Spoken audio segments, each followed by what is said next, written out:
Ladies and gentlemen, all the viewers across the globe, this is your friend, host MJ Puri, Director General, Asian African Chamber of Commerce and Industry, coming up with a new AACCI Again Spotlight webinar.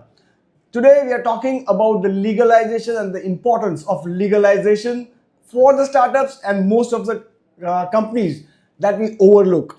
Today, most of you know what AACCI is, but for those who don't know, let me just have a quick nap. Asian African Chamber of Commerce and Industries is a transnational chamber of commerce, and as the name depicts, we operate and serve for the Asian and the African continent, supporting the MSME at large. Today with us, with great honor as a speaker, we have Advocate Jani Jermans. She is the founder of SJ Mobilita LLC USA, and she is also the president, chapter president for our Tamil Nadu chapter. Before we start, let me just give a quick introduction of our guest today and the speaker. Jani Jermans is a seasoned business leader and a legal expert in international workforce compliance across 190 countries. She helps startups and enterprises navigate cross-border regulatory frameworks, ensuring seamless market entry and sustainable growth. As founder of SJ Mobilita LLC and the president of Tamil Nadu chapter, she mentors startups on legal readiness, emphasizing that compliance is non-negotiable for scaling globally. Jani frequently speaks at international webinars, as today she is in one of them in Dubai right now, and summits, sharing insights on workforce compliances, cross-border governance, licensing, IP protection, risk mitigation. Wow. Her work bridges legal compliance with strategic growth, enabling startups to expand confidently and access global opportunities. We once again welcome Advocate Jani Jermans on behalf of the whole AACCI family and all the viewers. Thank you, Jani. Thank you for joining us today.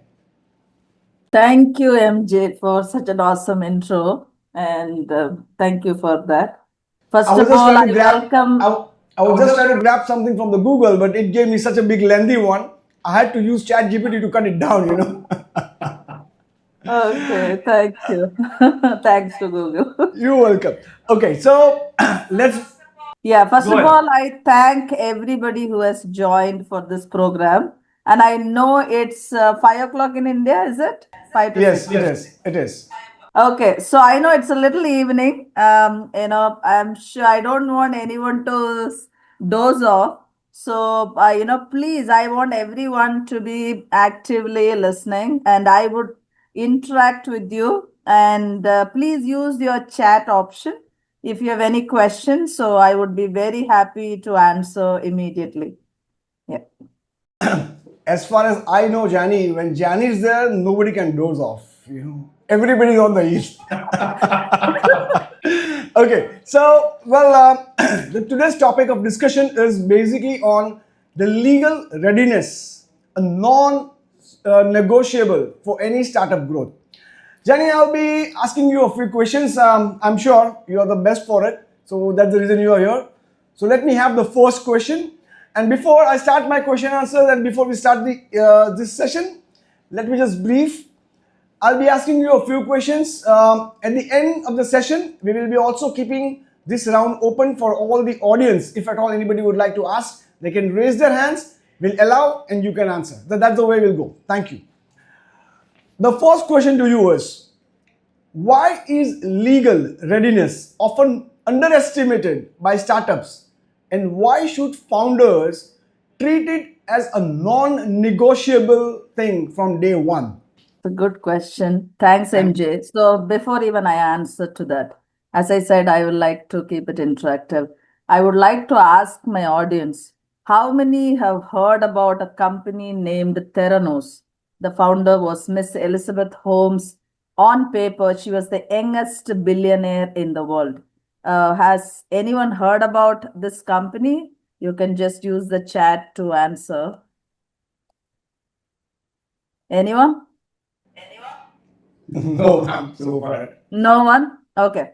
So this company started in 2003. She was the youngest billionaire, as I said. Her name was Elizabeth Holmes. What they told is it's a blood testing technology, and with a few drops of blood, they can do hundreds of tests. So, which means they are giving you a solution which is fast, cheaper, right? And at the prime time, they were valued at $9 billion. But what happened? So the whistleblowers and employees from their own company have informed that actually there was nothing, there was no technology exist. It was they were doing through traditional process that anyone does for blood test. So the reports are inaccurate. There is a patient risk in these reports. And then finally, what happened? She, she and along with her COO, Mr. Sunny, was fined for $500K fine, which is almost 4.5 CR. And then, of course, the investor, loses trust. She has to surrender in millions of shares, and 10 years she cannot be for a director in any one of the public company. So this is, an example of what happens when you're not legally ready. Most of the startup, what happens is they're looking at expansion, getting external funding. These are the two things usually at the top of their mind when they start the project. But they're, legal when they think it's, it's very expensive. And actually that becomes a low hanging fruit for them. But then it will bite back, and when it bites back, you're going down. So all your hard work goes in vain. That's why it's very important. Legal readiness for any company, doesn't matter. It's a startup, you have a backup, whether from a small project to big company, no matter what. No, whether you can have power or whatever it is, right? Legal readiness is non-negotiable. Wow. I'm just thinking of the example that you gave, and it was, I mean, it's such an eye opener. To be very honest, but thank you. I mean, like, yes, as it's Jani's style to explain things with examples, so it's very easy to remember and understand. But thank you for this, very well explained.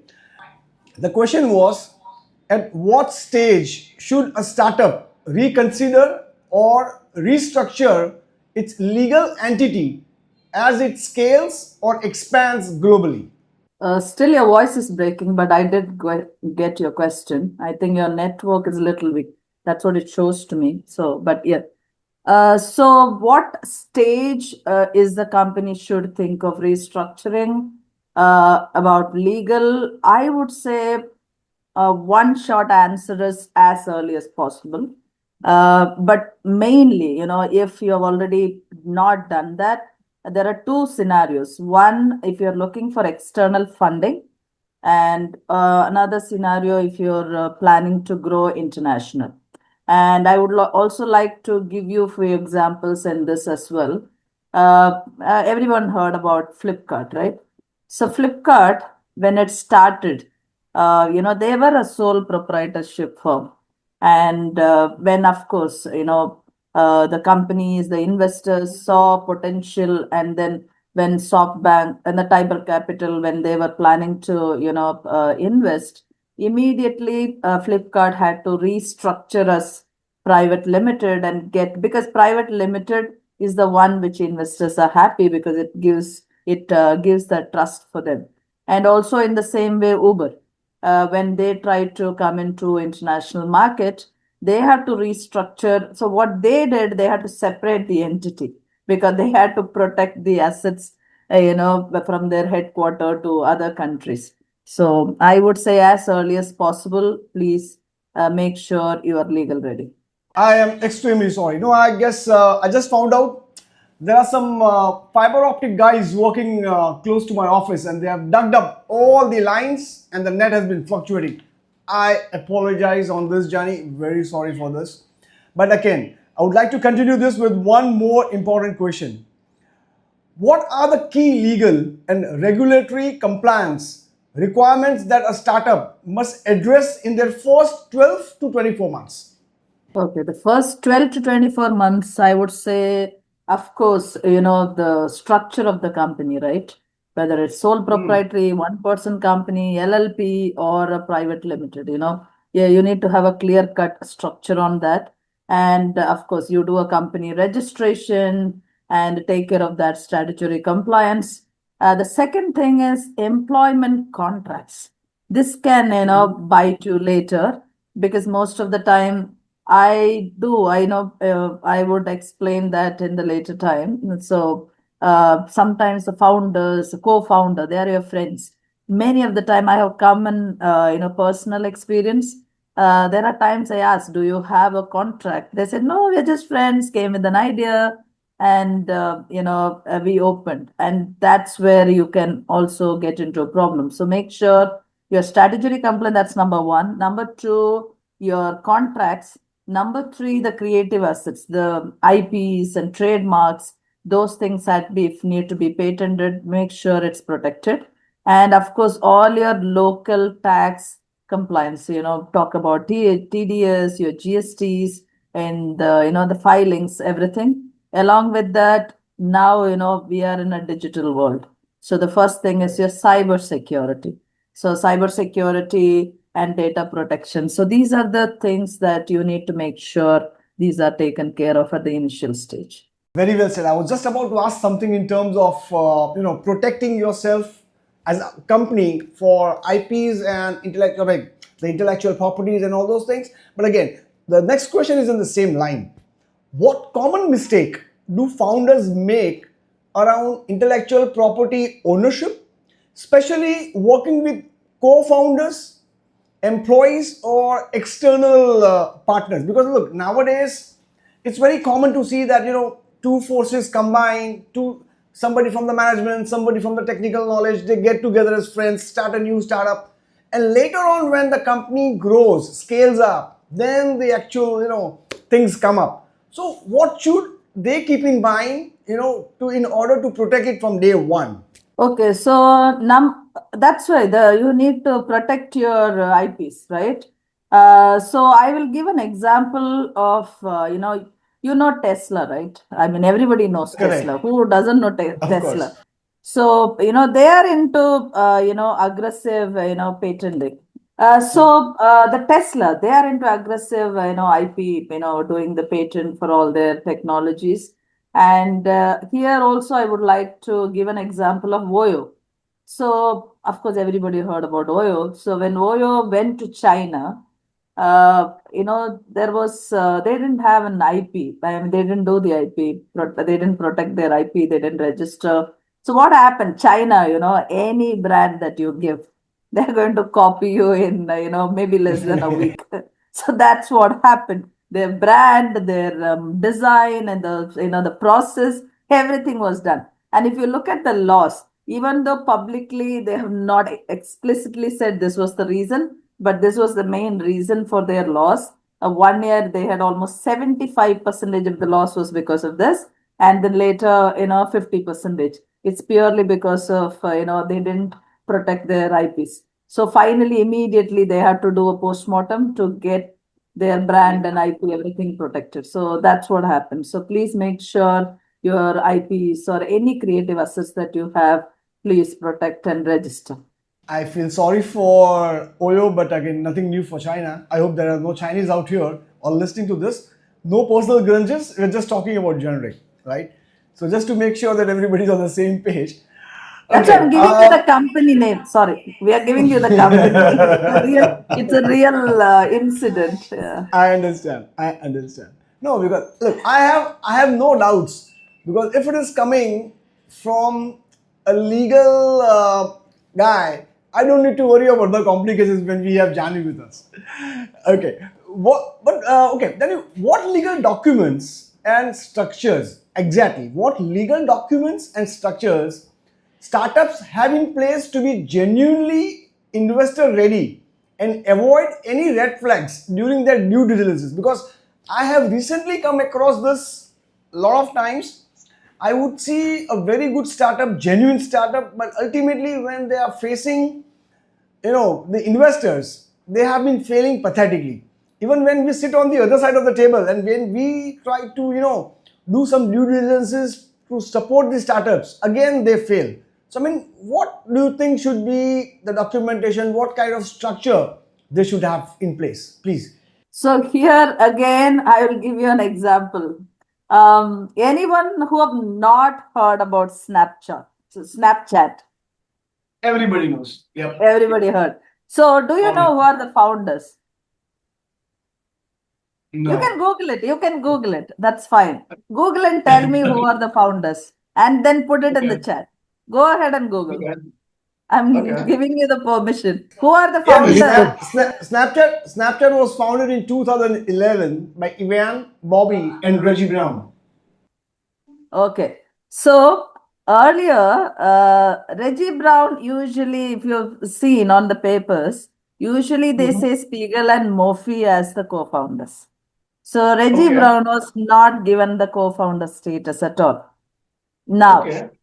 that's where again I brought this example for this question that you asked. What happens, when you do not have the right agreements in place? So if you go to the earlier days when actually, so it was earlier, it was named as Peekaboo, not Snapchat. That became later. So the earlier name was Peekaboo, and these three friends were Stanford. They were studying together. Reggie Brown, Spiegel and Murphy.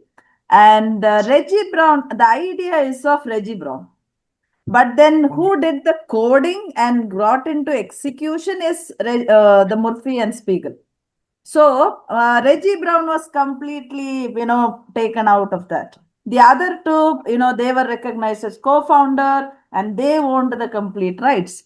And then finally, Reggie Brown has to file a case, and because they didn't have the proper document and they didn't give due recognition, and then finally it has to go for a settlement of $158 million. That's because the idea, you see, what they claimed, we are the one who brought into reality, brought into execution. But what he said, that's my idea, right? So finally they have to, 158 million is not a small number. So that's why it is very important. Why I'm giving you real cases so that you understand the, how much of damage it can cause you when, if you're not legally ready. Here purely because the documents. So whenever you are bringing up, co-founder or a partner, it can be friends or family or anyone, right? Please make sure you have a document in place. That's very important. And also, if it's a company, I'm not sure if you are adding this clause because we always ensure of that. There is a clause on IP. If any employee working in a company, if you end up, if you develop something, then the company takes, company owns it, not you as an employee. They get it signed. It is their part of the offer letter. That I would recommend we do that. That we recommend that everyone adds this, depending on, sometimes because you might give certain, shares or bonus or whatever. I mean, from a monetary perspective, or sometimes they do get a royalty. But make sure everything is documented because today it seems like because you're not looking at damage. Sometimes after a few years, suddenly you might think, okay, he's a friend of family. He wouldn't do anything. He's part of the family. But tomorrow that can come bite at you. So make sure everybody you are taking in a company, doesn't matter whether it's a partner or a founder, make sure your documents are accurate with all the details. I guess this is one of the common mistakes which I've seen most of the people doing, especially in the partnership firms, especially when friends get together or some other siblings get together, start a business. They all start to work on trust. But I believe very strongly that apart from trust in today's life, it is very important to have things in black and white as well, because ultimately it's the black and white document that speaks at the end of the day and not the trust. So very well said. Thank you for this. Okay, one question I was just I was wondering since when to ask. I mean, what are the most common legal gaps or pitfalls you see startups fall into? and how can these be avoided early on? So the thing that this almost it's the same question. I mean, it's whatever I spoke last time. Correct. I gave an example. It's the same thing, right? When you bring your partners, anyone, make sure your documents are right. As I said, once again, I go back to those compliance, right? From a statutory to IP protection to employment contracts. So these are the things you should not miss out, and make sure when you do that, then you will not have those pitfalls. This will avoid, because post-mortem is very, very expensive. So please make sure that doesn't happen. Yeah. Very true. Very true. Um, if you had to give founders just three legal priorities to focus on their first year, what would they be?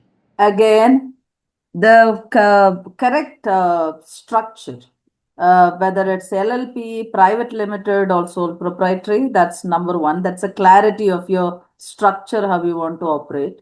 And when you talk about investor, right, they are going to focus on private limited, because it's a high risk investing in a startup which is sole proprietary, one person, or a LLP. So that's what investor will look. Number two, make sure your IPs are protected, and if any creative assets are there, you have a clarity of the contract. The documents are very clear, and absence of any pending legal disputes. Those are another thing that investor will look at. And I can give you an example of two big companies, right?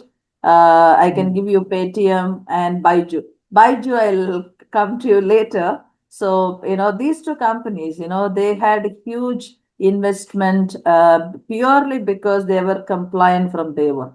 But I'm sure you will ask me the next question.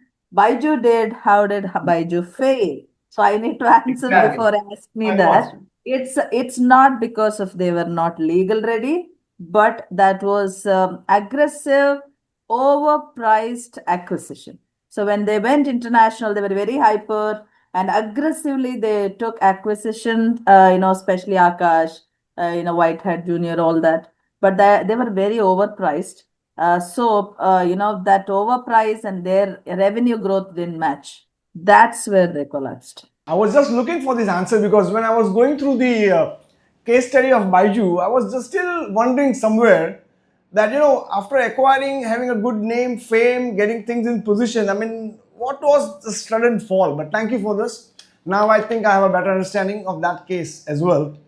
The last question of the day is, how do you see the legal readiness? Because look, you are a lawyer. You have been supporting so many startups. I personally know myself.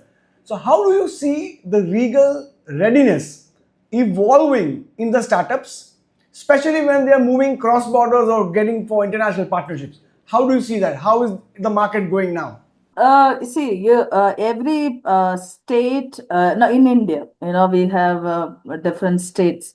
So every state has its own laws, right? And the Correct. same way when you go international, again, there is an international. So when you have to grow, you need to make sure you're prepared for the local tax laws, right? For example, I'll give you an example on this. Let's say Airbnb. Now, Airbnb, they grew very rapidly, but they did face a challenge. For example, some countries like Spain, there was they had to pay occupancy tax. Oh, So then there is a VAT. They even, for me, something it was new when I was reading about that. So not everywhere it's there. So sometimes, let's say you come from a country, in India, I'm not sure it has. So that's why before even you go to a new country, you need to know all that. And then the same way, Zomato, how did they grow rapidly? 100 plus cities in India, every state, because they are gig workers. So they need to make sure when they onboard the restaurants has a FSI certification, then they have to be, the workers has to be protected, the safety insurance, all that. So if you don't read, then you're you can collapse, you will go down. So these are the few things that you need to remember. So it is okay to do your, it's like you set your foundation right. You don't jump into, suddenly let me grow fast and then, get me external funding. Sometimes you might have a backup and it will help you with expansion. But before you even start, when you start a company, make sure your foundation is right and make sure you hire the right people. Make sure people who have experience, because many of the time, personally, when I speak to startups, first thing they ask, ma'am, it's very expensive, to get the senior folks. Most of the time, they will try to think about, oh, okay, I'll hire a junior, hire an intern so that they can take care because it saves me money. But remember that money that you're trying to save, imagine you might be spending little extra few thousands. If they are very senior folks, you can always hire, pay them on hourly basis. That's what you can work around. There is always a, workaround option. But then tomorrow you come in, fines and crores. Just imagine. Because in my earlier days, while working for companies, when I was working with the British High Commission as well, when you do audits, those times. So I do have one of the IT company. Of course, it's a cross-border compliance. They were trying to save costs. That usually happens with most of the companies. The business visas, right? I'm giving an example. It's a cross-border. So they think, oh, US is giving me 10-year visa. Why would I get a work permit? Oh, yeah, UAE gives me 48 hours. Within 48 hours, I get a 30 days visa. Let me go and do work. You think, and there are also times management says, oh, Jani, there is no time to get work permit. It'll take 3 to 6 months. This is easy. We need to deploy, right? And then what happens? You get a fine of millions of dollars. So now you have to think about what you want, right? So please, I would, request all of you, legal compliance is very important. I don't need to stress about. That's why I gave you examples. It's a real, you can read about and you will know how important it is. Yeah. Well, I mean, like, of course, I always agree on how important the legal compliances are, which reminds me of a small, very common proverb, which is usually heard: a stitch in time saves nine. So, if you miss on the most important aspect of safeguarding yourself, a precaution is always better than cure. So, this is something like safeguarding yourself before you start something. And what now I understand is, okay, I mean, like, after meeting you, trust me, Nani, before meeting you, I always on the same mindset like the other rest of the guys, irrespective of what I am. But once I met you, I understood the legalities. From that day, I have always made a point that legality is my first aspect. I do not consider it as an expense. I consider it as a valuable investment in whatever I do. Because I was speaking to somebody and someone told me that, bro, if you are legally correct and even if you go bankrupt, it is still going to help you. So that is the worst scenario. With a small note, thank you so much. I would like to have the session open. If at all there are any questions, please give me a raise and I'll directly connect you to Jani. Please. Any questions from the audience, please? Yeah, you can put the question in your chat if you have any questions. Better. So MJ, you're done with the questions, is it? Nobody can ask Jani so many questions, Oh, please. Yes, yes. Sometimes you don't question your lawyers and doctors, Okay. So maybe everybody has the same mindset. Okay. But yes, we just have a couple of more minutes to go. So if at all there are any questions from anyone, I'll be more than happy to assist.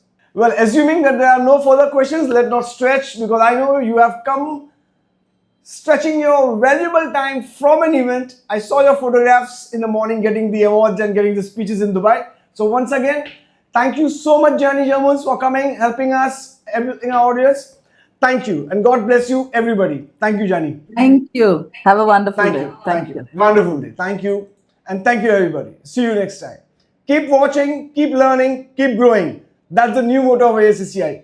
Thank you.